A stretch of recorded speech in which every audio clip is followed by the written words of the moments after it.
ബോധി അക്കാദമിയിലേക്ക് സ്വാഗതം. ഇന്ന് നമ്മൾ 2ാം ക്ലാസ്സിലെ രണ്ടാമത്തെ ദ്വിതീയ പാഠ കുക്കുടശാപക അതാണ് നമ്മൾ ഇന്ന് നോക്കുന്നത്. നമുക്ക് നോക്കാം. പേജ് നമ്പർ 10 കുക്കുടശാപക ദ്വിതീയ പാഠ കുക്കുടശാപക. അവിടെ ഒരു കോഴിയുടെയും അതുപോലെ തന്നെ കുറേ കോഴിക്കുഞ്ഞുങ്ങളുടെയൊക്കെ ചിത്രങ്ങൾ കാണാം. അതിൽ കാണാൻ പറ്റുന്നുണ്ട് അല്ലേ? അപ്പോൾ കുക്കുടശാപക എന്നാണ് പാഠഭാഗത്തിൻ്റെ പേര്. കുക്കുടഹ എന്ന് പറഞ്ഞാൽ കോഴി, കുക്കുടഹ കോഴി. കുക്കുടശാപക എന്ന് പറഞ്ഞാൽ കോഴിയുടെ കുഞ്ഞുങ്ങൾ. കുക്കുടശാപക കോഴിയുടെ കുഞ്ഞുങ്ങളെയാണ് കുക്കുടശാപക എന്ന് പറയുന്നത്. നമുക്ക് ഓരോ ഭാഗമായിട്ട് നോക്കാം. കുക്കുടി സ്വശാപകാൻ പക്ഷയോഹോ അധഃ പാലയന്തി സുഖേന വസതി. കുക്കുടി, കുക്കുടി കോഴി, പിടക്കോഴി. ഇനിയാണ് കുക്കുടി എന്ന് പറയുന്നത്. പിടക്കോഴി സ്വശാപകാൻ സ്വന്തം കുഞ്ഞുങ്ങളെ, പക്ഷയോഹോ അധഃ പക്ഷയോഹോ, പക്ഷയോഹോ എന്ന് പറഞ്ഞാൽ ചിറകുകൾ, ചിറകുകൾക്ക് അധഃ അടിയിൽ, ചിറകുകളുടെ അടിയിൽ, പാലയന്തി അവയെ സംരക്ഷിച്ച്, സുഖേന വസതി സുഖമായി ജീവിക്കുന്നു.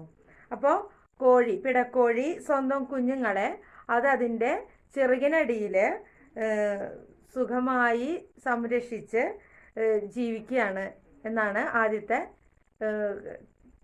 പാരഗ്രാഫിൽ ഇവിടെ പറയുന്നത്. ഇനി രണ്ടാമത്തെ ചിത്രത്തിന് താഴെയായിട്ട് നോക്കാം. ശാപകാഹ മാതരം അനുസൃത്യ പരിതഃ സഞ്ചരന്തി. ശാപകാഹ കോഴിക്കുഞ്ഞുങ്ങൾ. ശാപകാഹ എന്ന് പറഞ്ഞാൽ കോഴിക്കുഞ്ഞ്, ഒരാൾ.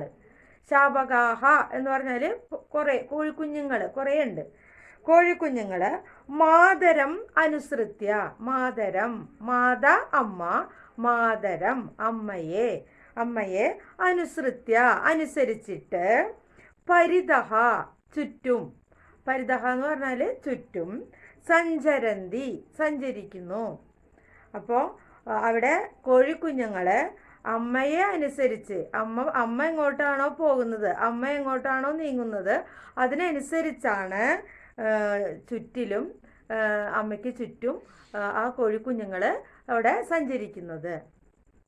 അതാണ് നമ്മുടെ 10ാമത്തെ പേജിൽ പറഞ്ഞിട്ടുള്ളത്. ഇനി നമുക്ക് അടുത്ത പേജ് നോക്കാം.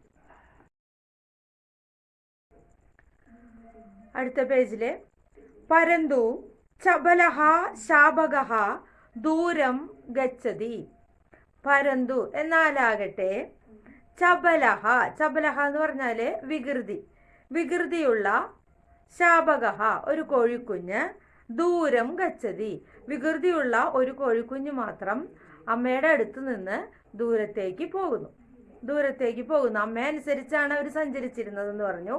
ഇപ്പോൾ അതിൽ ഒരു വികൃതിയുള്ള ഒരു കോഴിക്കുഞ്ഞ് ദൂരേക്ക് പോകുന്നു. അവിടെ അതിൻ്റെ താഴെ നമുക്കൊരു ചിത്രം കാണാം. കോഴിക്കുഞ്ഞിനെ നോക്കിക്കൊണ്ട് ഒരു ശേനഹ, പരുന്തിനെ അവിടെ കാണാനായിട്ട് സാധിക്കും. തം ശാപകം ശേനഹ ഗൃഹ്ണാതി. അവിടെ ആ ശാപകത്തിനെ, ആ കോഴിക്കുഞ്ഞിനെ ശേനഹ, ശേനഹ എന്ന് പറഞ്ഞാൽ പരുന്ത്, ഗൃഹ്ണാതി പിടിക്കുന്നു.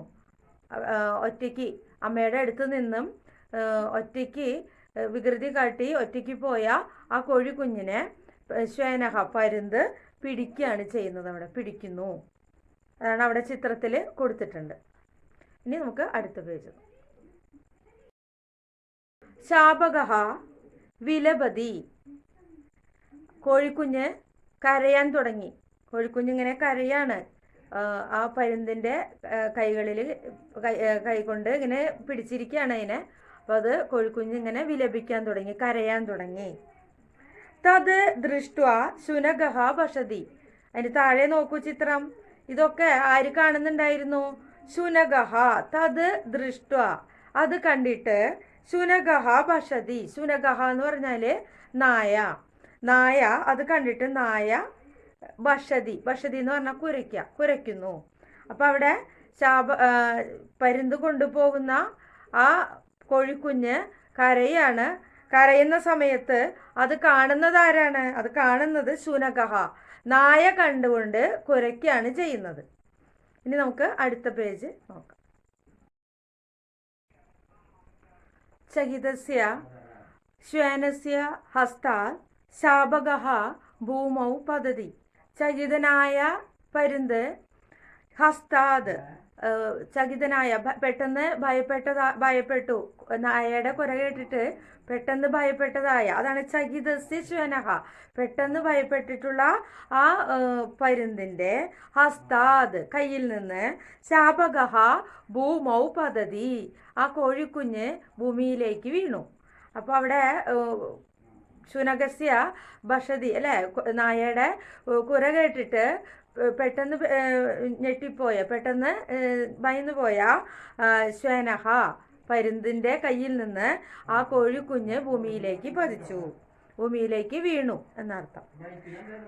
അടുത്ത വരി നോക്കാം.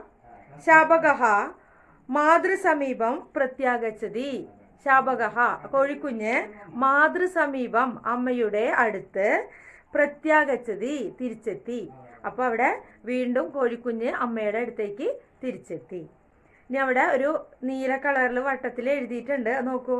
പിതരൗ അനുസരണീയൗ, അച്ഛനമ്മമാരെ അനുസരിക്കണം, അതാണ് അവിടെ പറയുന്നത്. അപ്പോൾ ഈ പാഠഭാഗത്തിലെ മെസ്സേജ് അല്ലെങ്കിൽ ഈ ആശയം എന്ന് പറയുന്നത് നമ്മൾ മാതാപിതാക്കളെ അനുസരിക്കണം എന്നാണ്. അതാണ് അവിടെ പിതരൗ എന്ന് പറഞ്ഞാൽ മാതാപിതാ എന്നുള്ള അർത്ഥമാണ്. പിതരൗ അനുസരണീയോ, അച്ഛനമ്മമാരെ അനുസരിക്കണം.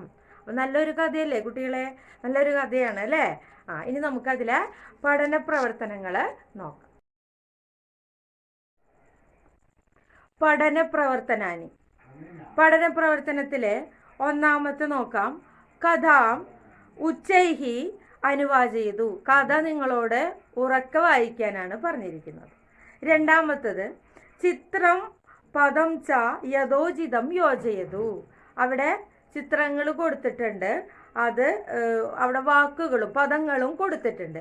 അപ്പോൾ അവിടെ ചിത്രങ്ങളും പദങ്ങളും നോക്കി അവിടെ യോജിപ്പിക്കാനാണ് പറയുന്നത്. നമ്മൾ മാച്ച് ദ ഫോളോവിങ് പോലെ തന്നെ ഇവിടെ യോജിപ്പിക്കലാണ് ഉള്ളത്. നമ്മൾ ആദ്യത്തെ പാഠത്തിലും അതുപോലെ ചെയ്തിരുന്നു, അത് തന്നെയാണ് ഇവിടെയും വരുന്നത്. കുക്കുടഹ, കുക്കുടഹ കോഴി.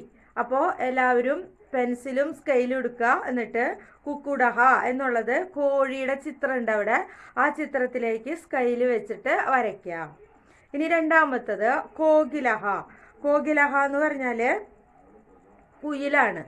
കുയിൽ എവിടെയാണ് അവിടെ കാണുന്നത്? കുയിൽ അവിടെ ഒരു മരത്തിലിരിക്കുന്നതായിട്ട് കാണാം, കണ്ടോ? അതാണ് കുയിൽ. അപ്പോൾ അവിടേക്ക് കോകിലഹ, കുയിലിൻ്റെ അടുത്തേക്ക് സ്കെയിൽ വെച്ച് വരയ്ക്കാം. മൂന്നാമത്തത് ശുനകഹ. ശുനകഹ ആരാ? നായക്കുട്ടീനെ അവിടെ കാണാം. ആ നായക്കുട്ടിയുടെ അടുത്തേക്ക് സ്കെയിൽ വെച്ച് പെൻസിൽ കൊണ്ട് വരയ്ക്കാം. അടുത്തത് കുക്കുടശാപകഹ.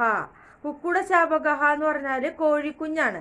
കോഴിക്കുഞ്ഞിൻ്റെ ചിത്രവും കൊടുത്തിട്ടുണ്ട് അവിടെ.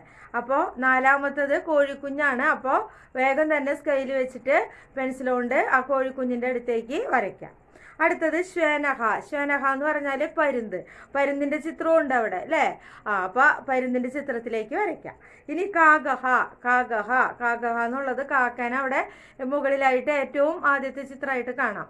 അപ്പോൾ അതിലേക്ക് കാഗഹ എന്നുള്ള അതിലേക്ക് സ്കെയിൽ വെച്ചിട്ട് പെൻസിൽ കൊണ്ട് വരയ്ക്കാം. അപ്പോൾ വരച്ചു എന്ന് വിചാരിക്കുന്നു. ടീച്ചർ ഇവിടെ കാണിക്കുന്നുണ്ട്. അപ്പോൾ അത് നിങ്ങൾ നോക്കിയിട്ട് വൃത്തിയായിട്ട് അത് വരച്ച് ചെയ്യുക കേട്ടോ, പഠിക്കുകയും ചെയ്യുക. അത് ഓരോന്നിൻ്റെയും പേരുകളാണ്. പേരുകൾ മാത്രമല്ല അതിൻ്റെ അർത്ഥം. കുക്കുടഹ കോഴി, കോകിലഹ കുയിൽ, ശുനകഹ നായ, കുക്കുടശാപകഹ കോഴിക്കുഞ്ഞ്, ശ്വേനഹ പരുന്ത്, കാഗഹ കാക്ക. അപ്പോൾ ഈ അർത്ഥഭാഗങ്ങളൊക്കെ നന്നായിട്ട് പഠിക്കുക തന്നെ വേണം കേട്ടോ. ഇനി അവിടെ അതിൻ്റെ താഴെയുള്ള പഠന പ്രവർത്തനം നോക്കാം. ചിത്രസ്യ സ്ഥാനെ ഉചിത പദം യോജയതു. ചിത്രം കൊടുത്തിട്ടുണ്ട് അവിടെ, സെൻറ്റൻസ് തന്നിട്ട് അതിൻ്റെ ഇടയിൽ ചിത്രം കൊടുത്തിട്ടുണ്ട്. അപ്പോൾ ആ ചിത്രത്തിൻ്റെ പേര് അവിടെ എഴുതിയിട്ട് അത് പൂരിപ്പിക്കുകയാണ് വേണ്ടത്. അപ്പോൾ നമുക്ക് നോക്കാം. ഒന്നാമത്തെ നോക്കൂ. ചപലഹ ഡാഷ് ദൂരം ഗച്ഛതി. അവിടെ ഒരു കോഴിക്കുഞ്ഞിന്റെ ചിത്രം കൊടുത്തിട്ടുണ്ട്. അപ്പൊ വികൃതിയായ അല്ലെ, വികൃതിയായ ആരാണ്? ചപലഹ. ആരാണ്? ശാപകഹ. ചപലഹ ശാപകഹ ദൂരം ഗച്ഛതി. അപ്പൊ അവിടെ ശാപകഹ എന്നാണ് എഴുതേണ്ടത്. ഇനി ശാപകം ഡാഷ് ഋണ്യതി. ആ കോഴിക്കുഞ്ഞിനെ ആരാണ് പിടിച്ചത്? അവിടെ പരുന്തിന്റെ ചിത്രം കൊടുത്തിട്ടുണ്ട്. അപ്പൊ അവിടെ എഴുതേണ്ടത് പരുന്തിന്റെ പേരാണ് അല്ലെ. പരുന്തിന് എന്താ പറയുക സംസ്കൃതത്തില്? ശ്വേനഹ. അപ്പൊ അവിടെ ശാപകം ശ്വേനഹ ഹൃണ്യാതി. ഇനി അടുത്തത് മൂന്നാമത്തത് നോക്കാം. മൂന്നാമത്തത് ഡാഷ് ഉച്ചേഹി ഭഷതി. ഉറക്കെ കുരയ്ക്കുന്നു. അവിടെ നായയുടെ ചിത്രമാണ് കൊടുത്തിട്ടുള്ളത്. അപ്പൊ നായൻ എന്താ പറയാ? ശുനഗഹ.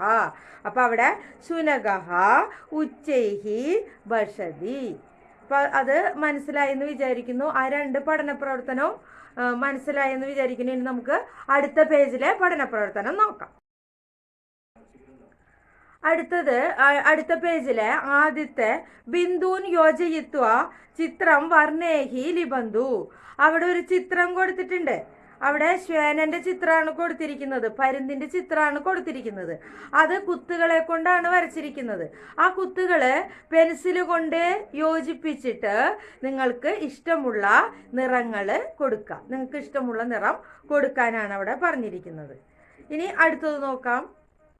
പ്രശ്നാനാൻ ഉത്തരാണി വദതു. അവിടെ ചോദ്യോത്തരങ്ങൾ കൊടുത്തിട്ടുണ്ട്. അതിൻ്റെ ഉത്തരങ്ങൾ എഴുതാനാണ് പറയാനാണ് പറയുന്നത്. കഹ ചപലഹ ഭവതി. ആരാണ് ഉണ്ടായിരുന്നത്? വികൃതി ആരാകുന്നു? വികൃതി ആർക്കാണുള്ളത്? നമുക്ക് ഉത്തരം അപ്പൊ തന്നെ പറയാം അല്ലെ. ശാപകഹ. ആ കോഴിക്കുഞ്ഞിനാണ് വികൃതി ഉണ്ടായിരുന്നത്. അപ്പൊ കഹ ചപലഹ ഭവതി ശാപകഹ. ടീച്ചർ ഇവിടെ കൊടുക്കുന്നുണ്ട്, അത് നോക്കി എഴുതിയെടുക്കാം കേട്ടാ. ശ്വേനഹ കം ഗൃണ്യാതി. പരുന്ത് ആരെയാണ് പിടിച്ചത്? ആരെ പിടിച്ചത്? ശാപകം അല്ലെ, കോഴിക്കുഞ്ഞിനെയാണ് പിടിച്ചത്. ശ്വേനഹ ശാപകം ഗൃണ്യതി. കഥായാഹ തത്വം കിം. കഥയുടെ തത്വം എന്താണ്? നമ്മൾ പറഞ്ഞു, നേരത്തെ ടീച്ചർ പറഞ്ഞു അതിന്റെ ആശയം അല്ലെങ്കിൽ ഒരു മെസ്സേജ് അവിടെ തന്നിട്ടുണ്ടെന്ന് പറഞ്ഞു. പിതരൗ അനുസരണീയൗ. മാതാപിതാക്കളെ അനുസരിക്കണം. അതാണ് ആ കഥയുടെ തത്വം. അപ്പോൾ എഴുതിയത് ടീച്ചറോട് കൊടുത്തത് നോക്കി വൃത്തിയായിട്ട് എഴുതിയെടുത്ത് പഠിക്കുക കേട്ടാ. ഇനി അടുത്ത പഠന പ്രവർത്തനം. ബിന്ദൂൻ യോജയിത്വ അക്ഷരം പൂർണ്ണരൂപേണ വർണ്ണഹ ലിബന്ധു. അവിടെ നോക്കൂ, ശുനഗഹ. ശുനഗഹ എന്നുള്ള വാക്കാണ് കൊടുത്തിരിക്കുന്നത്. ശുനഗഹ എന്നുള്ളത് ആ ക എന്നുള്ളത് നമ്മൾ കുത്തുകളെ കൊണ്ടാണ് എഴുതിയിരിക്കുന്നത്. അത് പെൻസിൽ കൊണ്ട് എഴുതിയതിന് ശേഷം അതിന് മുകളിലൂടെ കളർ കൊടുക്കുക. അതുപോലെ കാഗഹ. ക എന്നുള്ള വാക്ക് അതുപോലെ പെൻസിൽ കൊണ്ട് കുത്തുകൾ യോജിപ്പിച്ച് അതിനും കളർ കൊടുക്കുക. അടുത്തത് കുക്കുടഹ. അതിൽ കു എന്നുള്ള വാക്കാണ് എഴുതിയിട്ടുള്ളത്. അപ്പൊ അവിടെ ആ കുക്കുടഹ എന്നുള്ള ആ കാക്കി കുത്തുകൾ യോജിപ്പിച്ചിട്ട് അതിനും നിറം കൊടുക്കുക കേട്ടോ. അപ്പൊ ഇത്രയൊക്കെയാണ് നമ്മുടെ പഠന പ്രവർത്തനങ്ങൾ വരുന്നത്. അവിടെ ഏറ്റവും താഴെയായിട്ട് നമ്മുടെ വ്യഞ്ജനാക്ഷരത്തിലെ ആദ്യത്തെ 5 അക്ഷരങ്ങളാണത്. കക്ക ഗംഗ എന്നുള്ള അക്ഷരങ്ങൾ കൊടുത്തിട്ടുണ്ട്. അപ്പോൾ ആ അക്ഷരങ്ങൾ വൃത്തിയായിട്ട് എഴുതി പഠിക്കുക. അക്ഷരങ്ങളും ഒപ്പം തന്നെ എഴുതി പഠിച്ചാൽ മാത്രമേ നിങ്ങൾക്ക് ഈ പുസ്തകം വായിക്കാനും എഴുതാനും ഒക്കെ അറിയുള്ളൂ കേട്ടോ. അപ്പോൾ അക്ഷരങ്ങളും ഒപ്പം കൊണ്ടുപോകുക. അപ്പോൾ നമ്മുടെ രണ്ടാമത്തെ പാഠഭാഗം ഇവിടെ അവസാനിക്കുകയാണ്. ഒന്നാമത്തെ പാഠമൊക്കെ നിങ്ങൾ നന്നായി പഠിച്ചു എന്ന് വിചാരിക്കുന്നു. രണ്ടാമത്തെ പാഠഭാഗവും അതുപോലെ നന്നായിട്ട് പഠിക്കുക. ഇനി മൂന്നാമത്തെ പാഠഭാഗമായിട്ട് ടീച്ചർ വരാം. അപ്പോൾ വീഡിയോ സബ്സ്ക്രൈബ് ചെയ്യുക, ലൈക്ക് ചെയ്യുക, അതുപോലെ തന്നെ മറ്റുള്ളവർക്ക് ഉപകാരപ്രദമാവാൻ ഷെയർ ചെയ്ത് കൊടുക്കുക. മറ്റുള്ള കുട്ടികളും നിങ്ങളെപ്പോലെ ആവശ്യമുള്ളവരുണ്ടായിരിക്കും. അപ്പോൾ അവർക്ക് ആവശ്യത്തിന് വേണ്ടിയിട്ട് ഷെയർ ചെയ്ത് കൊടുക്കുക കേട്ടോ. അപ്പോൾ അടുത്ത വീഡിയോ ആയിട്ട് വരാം. ബായ്.